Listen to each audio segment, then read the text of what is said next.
raha io sokany ianao ny tompasoaviny menao anaykehitrina fa nay andray ny teninao indray a indreto ny olonao tsiraray avy hoetiko anatrehanao raha io tsy fitombavaka tsotro ty fa famadihana tantaram-piainana meo fanalahido ny olonao mitenena amin'ny olonao tsiraray avy amin'ny anaran'i Jesosy Kristy avy Nazareta androany arao ka etry ny nofo ahatakatra ny saina irehitra ny fanahy etry ny nofo ahatakatra ny saina irehitra ny fanahy amen.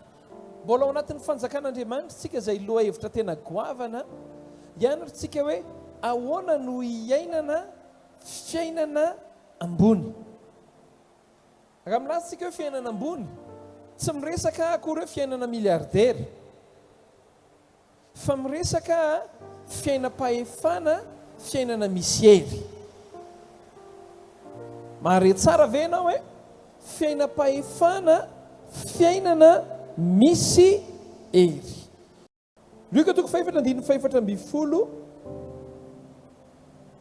dia mandingana indray tsika ny amin'ny Luka toko 4:1 hatramin'ny 9. Zavatra lalina no ikasako aminao androany zavatra afaka hiainanao ilay izy. Teninkenao kaikiny hoe zavatra afaka hiainako ilay izy hoe miankina amin'ny safidinao zay ny mahatanteraka zavatra amin'ny fiainanao. Eno itsara Luka toko 4:4 ary Jesosy niverina tamin'ny herin'ny fananaka ny Galilea dia niely tamin'ny tany rehetra manodidina ny lazany ary izy nampianatra teny amin'ny sinagogan'ny olona ka nankalazainy izy rehetra. Luka toko 10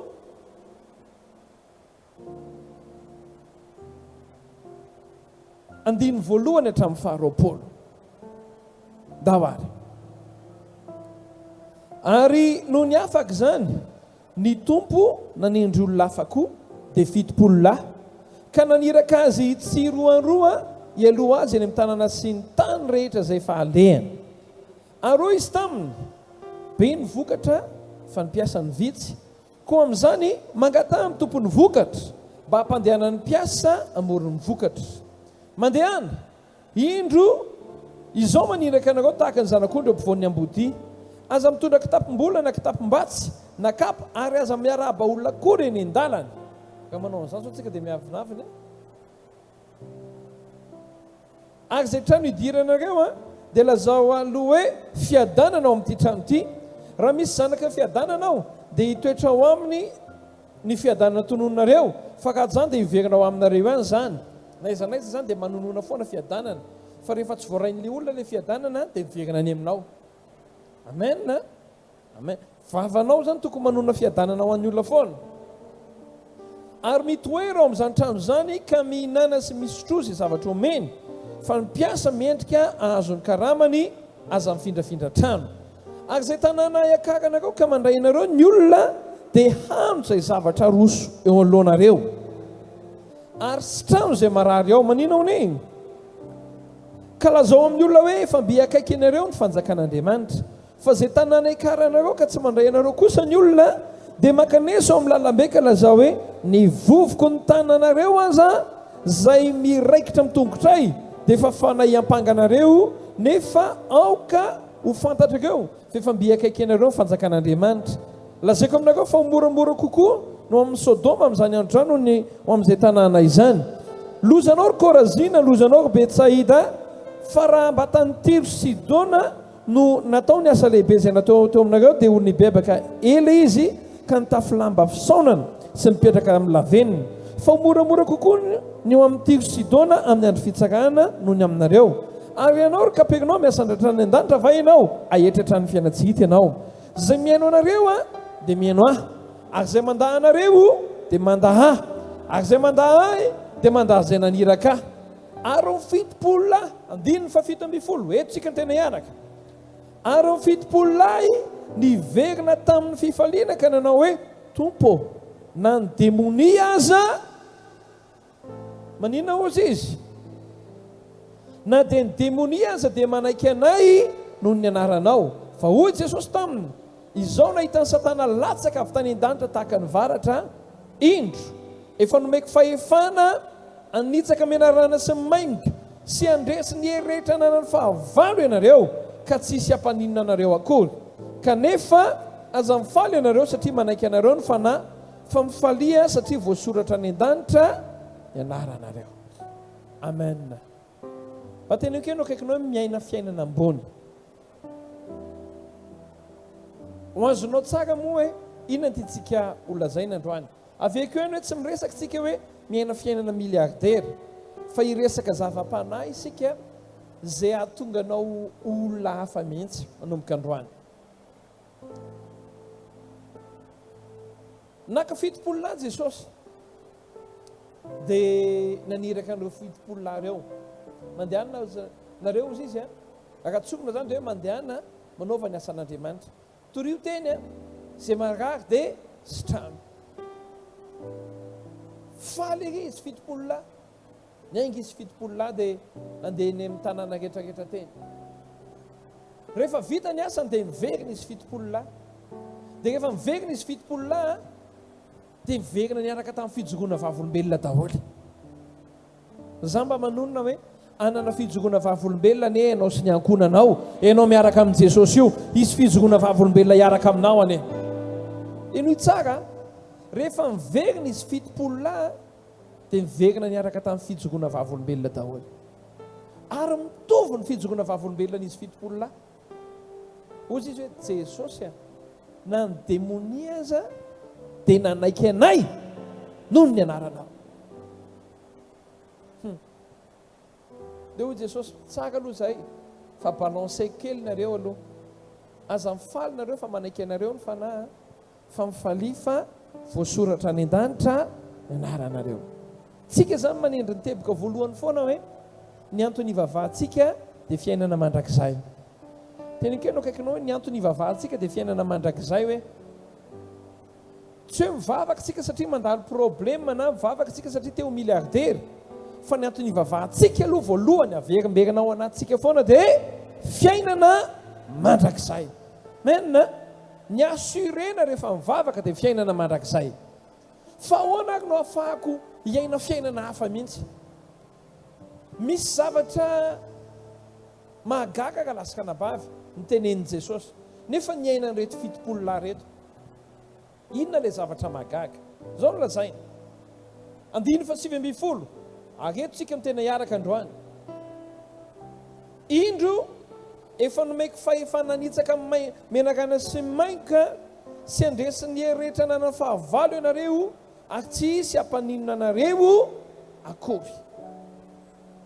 Misy zavatra telo ambaran'i Jesosy eto meko anao ilay zavatra telo dia meko anao rehefa avy eo zay hatateraka azy eo amin'ny fiainanao. Voalohany amin'ny zavatra telo dia hoy izy hoe meko fahefananitsaka mainka sy menarana. Ny zavatra faharoa dia andresy ny hery rehetra nanany fahavalo ary ny zavatra fahatelo dia tsisy hampaninona anao akory zay asan'ny fahavalo. Tononoko hoe marina aminao hiaina zany ene ianao. Averintsika ilay teboka telo. Voalohany manitsaka mainka sy menarana. Faharoa andresy ny hery rehetra ananany fahavalo ary ny fahatelo ninona nataon'ny fahavalo tsy hisy hampaninona anao akory. Rehefa mandika zany dia ohatrany hoe nofinofy hoe pastera zany koa ve dia mba marina raha lasaka nabavy Jesosy tsy niteny hoe tsy hifanena amin'ny menarana sy mainka. Mariavy ianao hoe fa hoy izy hoe meko anareo fahefana anitsaka amin'ny menarana sy mainka. Jesosy koa tsy niteny hoe ny fahavalo dia tsy manan-kery fa hoy izy hoe andresy ny hery rehetra ananany fahavalo. Dia hoy izy hoe tsy hisy hampaninona anareo akory zany hoe zay ataon'ny fahavalo zany possible mihitsy miantraika aty amintsika tonga aty amintsika ilay asan'ny fahavalo fa hoy izy hoe tsy hisy hampaninona anareo zany hoe miantraika ilay izy fa tsisy impact. Teneny hoe miantraika hoe fa tsisy impact. matetika ty amin'ny fiangonana tahaka atsika rehefa miteny dia hoe tsisy dika amin'ny devoly, tsisy hery zany io, fa milaza aminao ka lasaka nabavy. Tsy magana zany. Jesosy miteny hoe zaho ozy izy nahita ny Satana nalatsaka avy tany an-danitra miaraka amina inona ozy izy fahatezerana mirehitra. Jesosy zany tsy nanao tsinitsinina ny Satana mihitsy. Ny olana amin'ny kristianina dia mieritreritra hoe efa mivavaka dia mandehandeha ho azy dia hoe tsy manino zay, tsy marina zany. Ny devoly sy ny asany dia hoarin'ny baiboly, hoarin'ny Jesosy amin'ny hoe menarana sy mainka. Hoarin'ny Jesosy amin'ny hoe manan-kery, ary tsy hoe iray vo ozy izy hoe ery rehetra ananany fahavalo. Fa maninona lazain'i Jesosy hoe menarana sy mainka ny devoly, satria maninona menarana sy mainka rehefa mahakaikitra indray mandeha dia mampita-poizina dia mety hanimba fiainana ray manontolo. Zany hoe possible mihitsy zany misy olona mivavaka fatratrana asan'ny demonia. Raha olona mivavaka ka tsy mbola mandray an'ilay fahefananitsaka amin'ny maingoka sy menarana.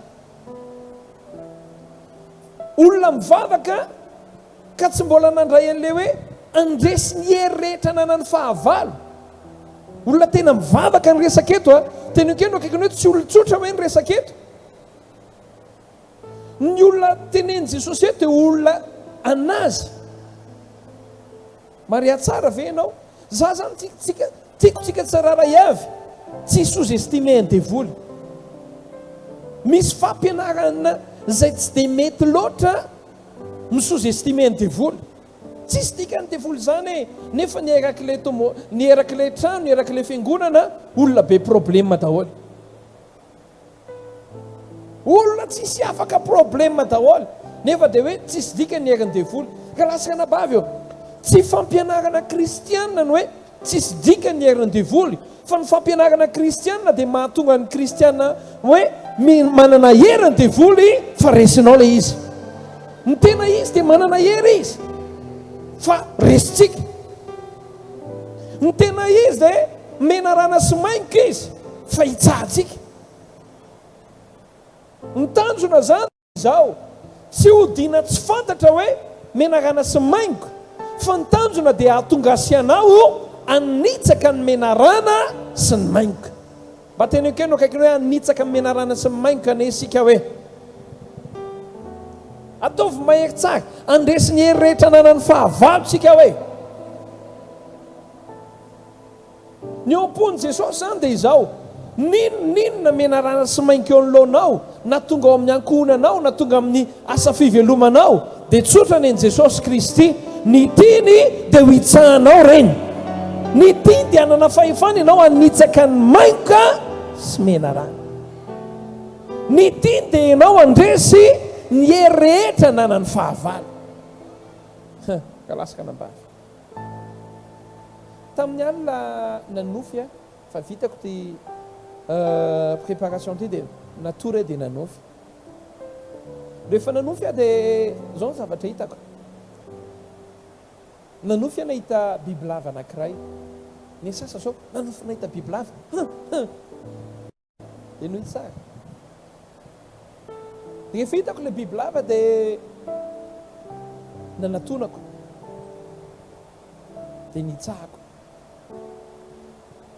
Raha ny lojika zao rehefa manitsaka bibilava zany dia tokony hoe ny lohany, fa ty tsy teo amin'ny lohany izy nitsahako fa teo amin'ny vatany. Nanitsaka ohatr'izao pelipelika be ny lohany, pelipelika be ny lohany, fa ty ny nagaganahako.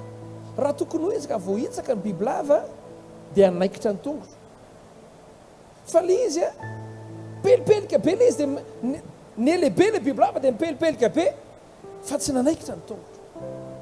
Foa maraina tompo, azoko ny dikany, azoko ny dikany.